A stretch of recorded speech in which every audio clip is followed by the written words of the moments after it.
এটা কিন্তু 78 degree Celsius, আর এর থেকেও কিন্তু নাকি আরও গরম জল একটা জায়গায় আছে। গুড মর্নিং বন্ধুরা, ঘড়িতে সময় এখন সকাল 7টা, আর আমি দাঁড়িয়ে আছি বহরমপুর বাস স্ট্যান্ডে। আর এত বেলা হওয়া সত্ত্বেও কিন্তু কি হারে কুয়াশা পড়েছে দেখাচ্ছি তোমাদের।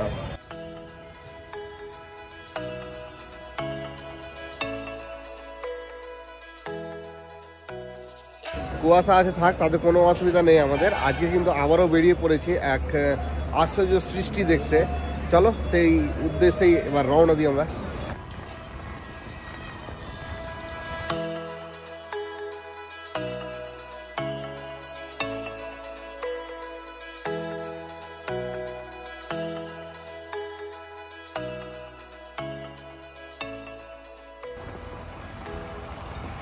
মোহনা বাস স্ট্যান্ড থেকে মোটামুটি 3-4 কিলোমিটার মতো রাইড করে চলে এসেছি যে কুলি যাওয়ার যে রাস্তাটা আছে, মানে এই যে রাস্তাটা দেখছো, এই রাস্তার মোড়ে। আর এই রাস্তা ধরেই কিন্তু এখন প্রায় 102 থেকে 3 কিলোমিটার মতো রাইড করতে হবে, তাহলে প্রথম যে গন্তব্য আমাদের বক্রেশ্বর হট স্প্রিং, সেই জায়গাটা আমরা পৌঁছতে পারবো।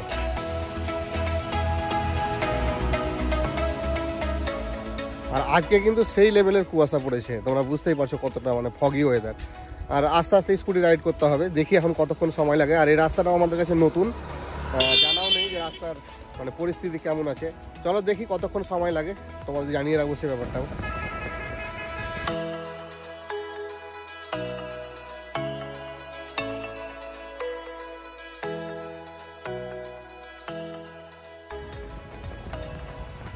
তো মোহনা বাস স্ট্যান্ড থেকে মোটামুটি 106 কিলোমিটার মতো রাইড করে এবার আমরা লোকেশনে পৌঁছে গিয়েছি। আর এই হচ্ছে পার্কিংয়ের জায়গা, এখানে স্কুটি পার্কিং। এখানে আমার স্কুটিটা পার্কিং করে দিলাম। আর ওইদিকে মেন গেট আছে, ওখান দিয়ে ভেতরে যেতে হবে। তার আগে তোমাদের দেখিয়ে দিই, ওইদিকে কিন্তু 4 চাকা পার্কিং কিংবা অটো পার্কিংয়ের জায়গা। আর এই হচ্ছে মেন গেট। তো চলো আগে বাইরেটা দেখাই তোমাদেরকে, বাইরেটা ঘুরে মার্কেটটা দেখে তারপরে তখন আমরা ভেতরে যাব মেন জায়গাটা দেখার জন্য।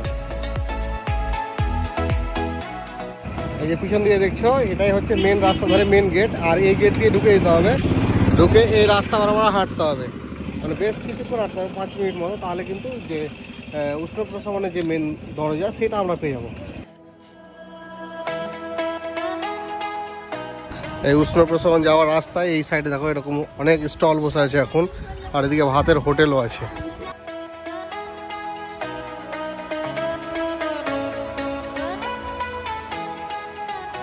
তো আবারও চলে এলাম ভেতরে। আর এই দেখো এই হচ্ছে টিকিট কাউন্টার, আর এদিকে মেন গেট। চলো 5 টাকাতে টিকিট কেটে এবার ভেতরে যাই আর ভেতরটা দেখে আসি।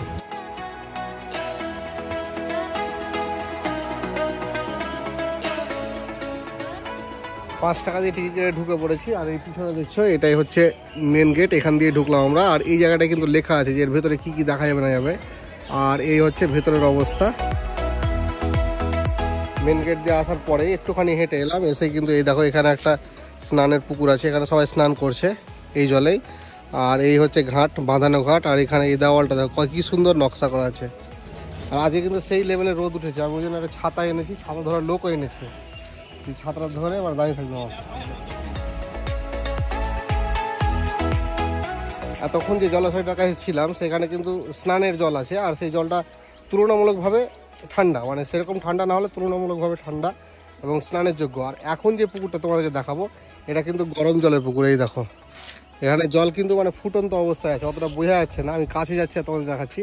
আর এটা ছাড়াও কিন্তু ওইদিকে একটা আছে, ওখানে কিন্তু আরও মানে গরম জল আছে। চলো আস্তে আস্তে যাই ভেতরের দিকে, আর তোমাদের সমস্তটা আমি তুলে ধরে দেখাচ্ছি। এই দেখো জল দেখো হালকা হালকা কিন্তু এখানে ফুটছে লাগছে দেখে। আর এর থেকেও কিন্তু আরও ফুটন্ত জল আছে, সেটা কিন্তু ওই দিকটা দিয়ে যেতে হবে। আর এখান থেকে এই যে গেটটা দেখছো, এই যে গেটটা আছে, এই গেটের ওই দিকে যদি যাওয়া যায় তাহলে এখানে মন্দিরগুলো দেখা যাবে। চলো আগে তোমাদের মেন যে গরম জলটা সেই জায়গাটা দেখাই। আর এর ভেতরে যখন 5 টাকা দিয়ে টিকিট কেটে ঢুকবে, ঢুকেই কিন্তু মেন গেট দিয়ে একটুখানি এগিয়ে এসে সাইডে তোমরা এই জলের পানীয় জলের ব্যবস্থা আছে সেখানে দেখলাম। আর শৌচালয় আছে পুরুষ মহিলা আলাদা আলাদা করে। আর স্নানের যে ঘাটটা সেটাও দেখলাম আলাদা আলাদা আছে। যে মেয়েদের স্নান ঘাট আছে সেখানে ছেলেরা স্নান করতে পারবে না, যেটা ছেলেদের আছে সেখানে মেয়েরা স্নান করতে পারবে না। তো এবার যে জায়গাটা চলে এসেছি মেন যে গরম জলের জায়গা সেই জায়গাটায়। আর এখানে জলটা কি হারে ফুটছে দেখো, এই দেখো।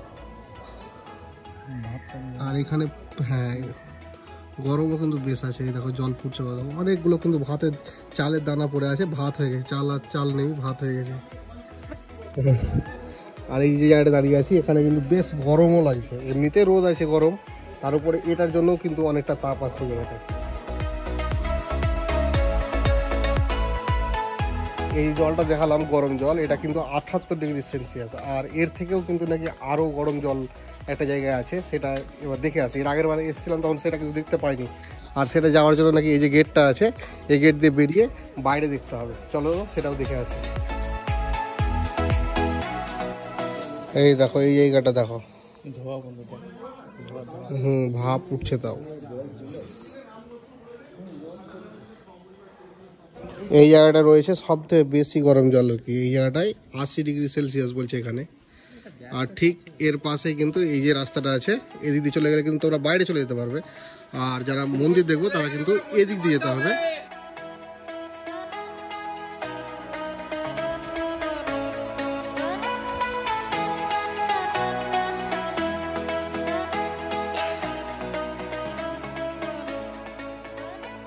চলো এই জায়গাটা অনেকক্ষণ ঘোরাঘুরি করলাম, আর যতটুকু পারলাম তোমাদেরকে দেখালাম। আর গরম জলগুলো 3-4টা জায়গায় ভাগে ভাগে আছে, এক একটা জায়গায় এক এক রকম মানে হিট আছে। সব কিছু দেখে এবার বেরিয়ে পড়লাম। এই হচ্ছে মেন রাস্তা, আর ওইদিকে একটা মন্দির আছে, ওইদিকে আর আমি গেলাম না। এখান দিয়ে এদিকে চলে গেলে কিন্তু আমরা বাইরে চলে যেতে পারবো। রাস্তার দুই ধারে কিন্তু এরকম দোকান অনেকগুলো আছে।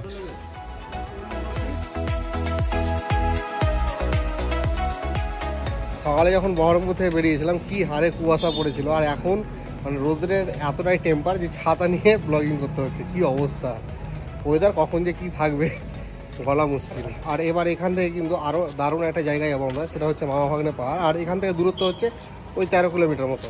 তো সেটাকে আর এই ভিডিওর সঙ্গে ইনক্লুড করলাম না, সেটা পরবর্তী কোনো ভিডিওতে তোমাদের দেখিয়ে দেবো। সুস্থ থাকো, ভালো থাকো, দেখা হচ্ছে পরবর্তীতে নতুন কোনো আরও একটা এইরকম ভিডিওতে।